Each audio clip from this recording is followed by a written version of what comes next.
Hey, welcome back to the Friday Yard Sale. I'm Tyler with Bikerumor, and this is where we spill our thoughts on the week's tech stories, all in the time it takes to drink a pint of beer, or in this week's case, a double.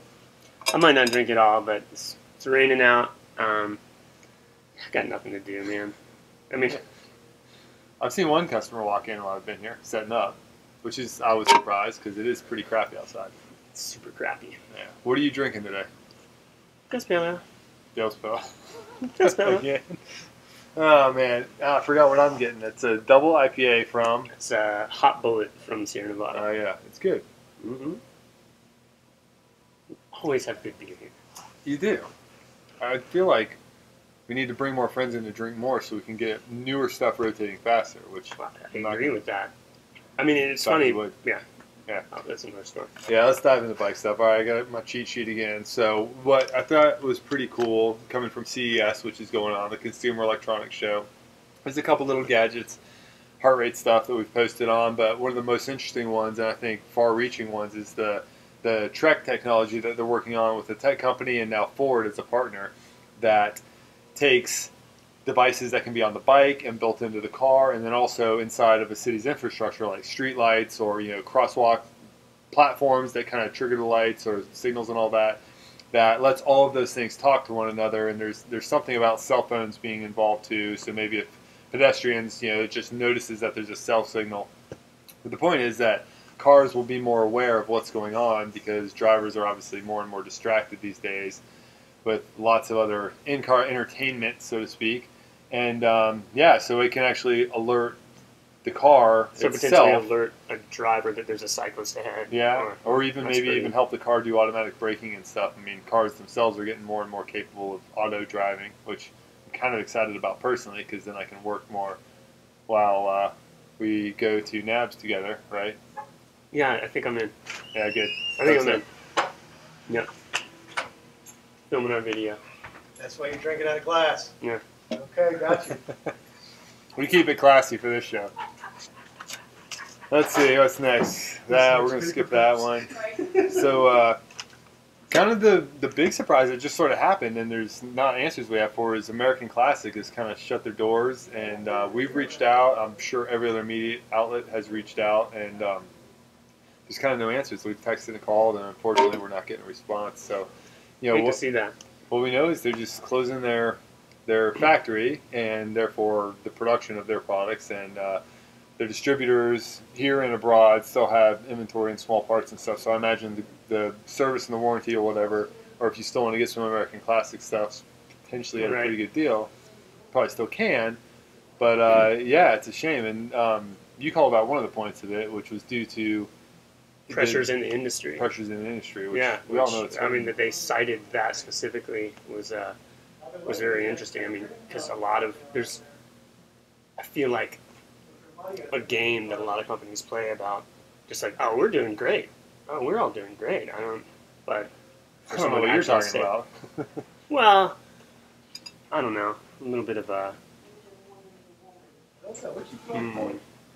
trying to say it without cussing. At least maybe that's just between shops. Shops do that. Right. Maybe not the bigger companies. I don't know. They may be having struggles too, but I think generally speaking, the cycling industry is hurting in terms of sales. I mean, you saw it from Interbike. Interbike was super low attendance this year, although what I heard too was that the quality of business being done there was really good. It was just a lot less of it. A lot less attendees. Outdoor demo was kind of a joke. The biggest one. The Charlotte one was really good. I don't know. Did you go down for that? Mm-hmm. Yeah. That was good stuff. But it's a shame to see them go because they've definitely been around for a long time. But I kind of wonder too if that's just it. Like Bill and Ellen have been at it for a long time, and everybody gets burnt out on stuff eventually. And I think if you just combine the struggling times we're having as bike people, it's maybe they just said, you know what, we're good. So, it's a bummer. Yeah. Anyway, Hey, what's up, guys? Hey. How you doing? Good. One of the big things on our site this week and coming a little bit more next week, and I'll tell you about that the second part of this section is we did our Ask a Stupid Question this week with the Sufferfest, and so we opened it up. You could ask them anything about training, and it seems like almost everybody was curious about their 4DP stuff, which is it's basically their version of FTP, right? You know what FTP is. You train with power some, right? Yeah. Or on the trainer. And there is, yes, I know, I've seen that number. Yep. And so, interestingly, and it was pure coincidence that Hi, Ben. Hi. pure coincidence we were doing this at the same time, is I was talking to the founder of Sufferfest about Sufferfest as a business and everything for my podcast. So that podcast episode will be live next week, and it's really cool how he Which started podcast? the company. That's The build cycle. okay. The one, we're focused more on the business side of it. So anyway, he was explaining 4DP as well, and summed it up really, really well in that it's, if you look at your FTP number, your FTP is almost always done with like a 20-minute or a 60-minute test. So it's really kind of testing your ability to do one thing. Sure. And with 4DP, well, let me continue for a second. So it's you're testing yourself one way, but then you're trying to extrapolate the results of that to tell you how to sprint, how to time trial, how to ultra endurance, go for a century ride. So there's some holes in that logic if you really think about it. And so what 4DP does is it's giving you like multiple short and long FTP type tests all at once, and then it sees like which of those you do better at. And then it says, okay, well, like your strengths are X, so then if you take that and apply it to your training, you say we're gonna keep you working on X because you're good, but we're also going to focus on Y and Z because that's where you're weak and that's where you want to bring yourself up. Unless you're training for a specific type of event, then obviously you probably want to specialize a Sounds little like bit. too much math. Well, see, and that's the beauty of this is like, so apparently the coaches for the pros have been using this kind of more in-depth analysis all along, but then like, think about it, like if they came to you, whoever they are, Neil Henderson or Carmichael, whatever, said, all right, we're going to do all this, and here's why, you'd be like, wow, I don't understand. What do I, just tell me what to do. And that's kind of what the Sufferfest thing does, is that it figures out all the numbers for you, and then it just says, all right, here's the workout you need to do.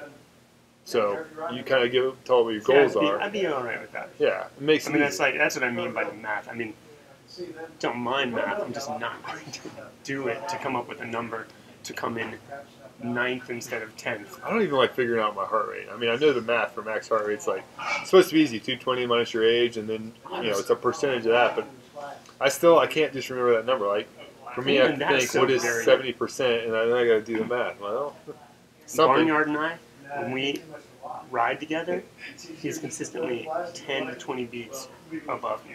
His heart rate and he's is? exactly the same age as me, yeah. Which is crazy, because he's a monster. Super fit, but like, I'd You be would at think like it'd be 130 and he's like at 150. I mean, it's just what it is. So Yeah. when he hits his max heart rate, that's the point at which my head would explode. Like, yeah. And I So can't keep heart up rate, with that's either why of you I guys. get the whole power thing. And I've enjoyed walking around with my trainer. Yeah. It has a number that I'm like, oh, I have to hit this. Okay.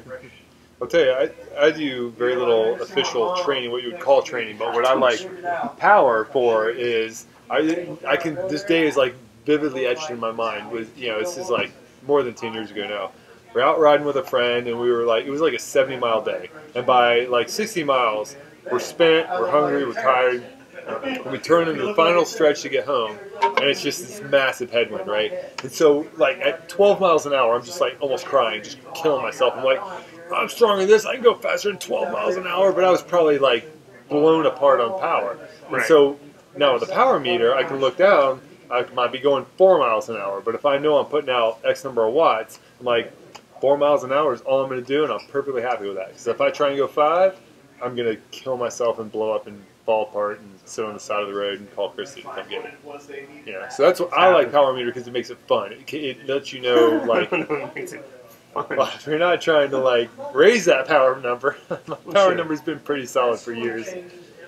I've enjoyed it just in that, again, in the winter, it's something else to do, and instead of just me not knowing what the fuck I'm doing on a trainer, like the Sufferfest and the kinetic trainer I have has little workouts that up with the power, max intervals or just tempo stuff, and make huge gains by barely trying. And that's kind of fun.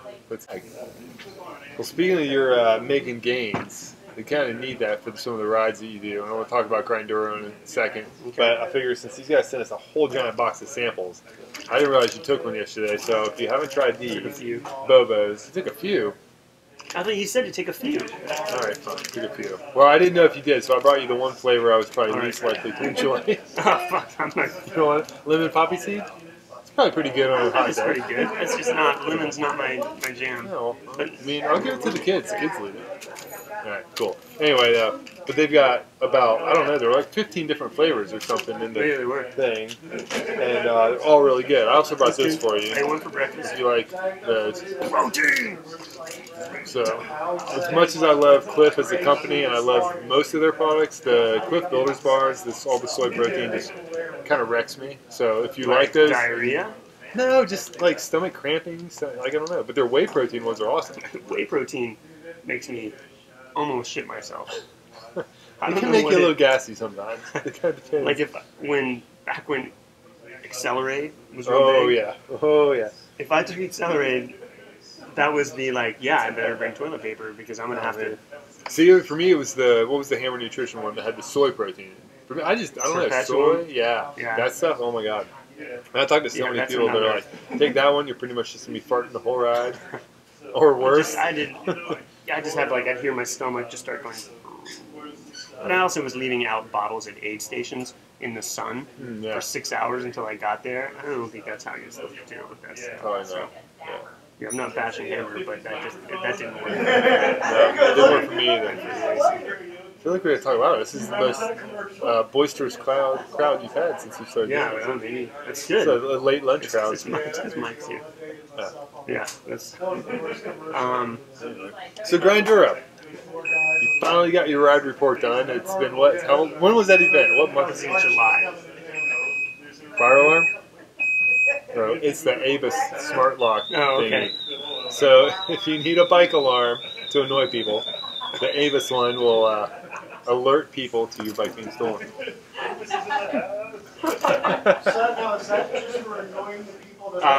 Yeah, I did finally get a video. So, but that's just partly like, it's, Still steal the thing anyway. I don't know, sitting down and actually writing something out. I haven't really been It takes. in that place.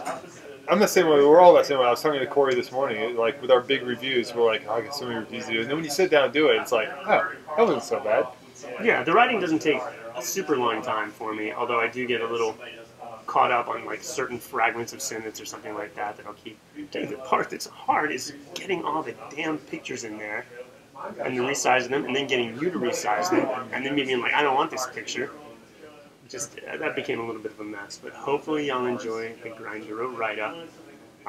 It's a typical me piece. And, Very good.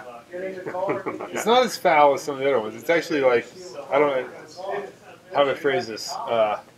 It's really well written, like most of your stuff. I mean, you're a writer at heart, I think. It's just, your stories have different tones, and this one has a more positive tone than others, but it was a great experience. I mean, it seems like it really was what you needed to kind of clear your head.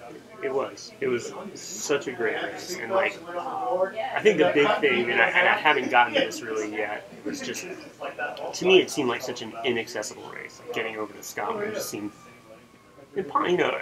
just outside the realm of what I can do here, but it really wasn't. So what? It was actually, what was airfare? How much did that cost? I think the ticket was like $500. That's super cheap. Super to cheap. get over to Europe. And we had to Around drive to Europe, New York UK. to do that, but that was 2 tanks of gas, $60, and we camped out. So yeah, getting over there was super easy. The tickets from here were $1,500 to $2,000 a piece. Which is crazy. Yeah. Because you can fly to New York for like a couple $100, or you get a deal for so like I 100. mean, so finding that and then couch surfing and camping out in Scotland, 'cause it's super easy to camp in the UK. I mean, the cities, maybe not so much, but there's tons of Airbnb options. But getting Grinduro takes care of basically everything you need for the race. So really, you just need to get yourself to the ferry to the island. And So they covered food and they had the camping. They have Did- food did there. they I mean, there's provide the also, tents and stuff? food. No, they don't. You need camping equipment. Oh, okay. and that kind of thing. Well, some races do. Yeah, no, provide all that. I just mean with regard to the travel, which I think is usually the most intimidating part of a race like that. It's just like, I don't know how to navigate some foreign city, but most of the, like, UK is great about having a train system and bus system that gets you anywhere you want to go. So I'm kind of curious because, like, you got a lot of pictures of some of your buddies over there, and you run with a circle of people, but like the way you made it sound is you showed up and there was half your friends, your normal circle of friends. There were certainly some people just from who I knew in the bike industry who were there, which was cool. I mean, we're talking like 5 people, but then there's other people that I tangentially know through other friends, and all of a sudden your network just grew and grew and grew. So yeah, that was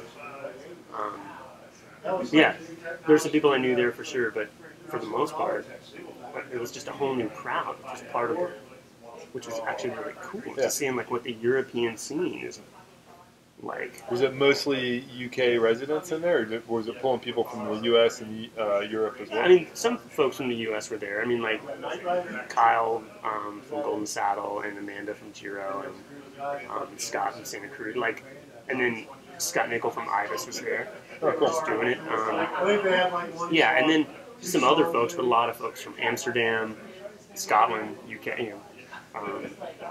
England. It's hard, isn't it? Yeah. Italy. Nice. I think that's the only one of the Grinduro events that doesn't sell out instantly yet. But this was the second year for it. This is the second year. So the first year I get that people were like just unsure exactly what it was going to be, but it's seriously, for me, it was amazing, and I even liked the somewhat quiet nature of it, and compared to the California thing, I think is a bit of a shit show. Like, it's like a giant party, and it's like, it might even be like a little bit of a circle jerk of like, I mean, come on. But like, this is just, I don't know. It was very genuine, and the people there were awesome. Yeah. Cool. So go do Grinduro if you can get in. You should. Which you might need to sign up to the Scotland one just to be able to get into one, because I think the California, where's the other one? Colorado? Oh, is there a new one in Colorado? There's only the one in Quincy, California, and okay. Scotland. I was thinking there's 3. Yeah, the California one sells out apparently instantly. Super fast. And the Scotland one, I think it's just a little unsung, but it will, because that's a rad event. Sweet. Awesome. Yeah. Well, I got all day, guys. That's all we have to talk about too. So. All right, that's cool. All right. Right on. All right. Cheers. Bye, y'all. Happy weekend.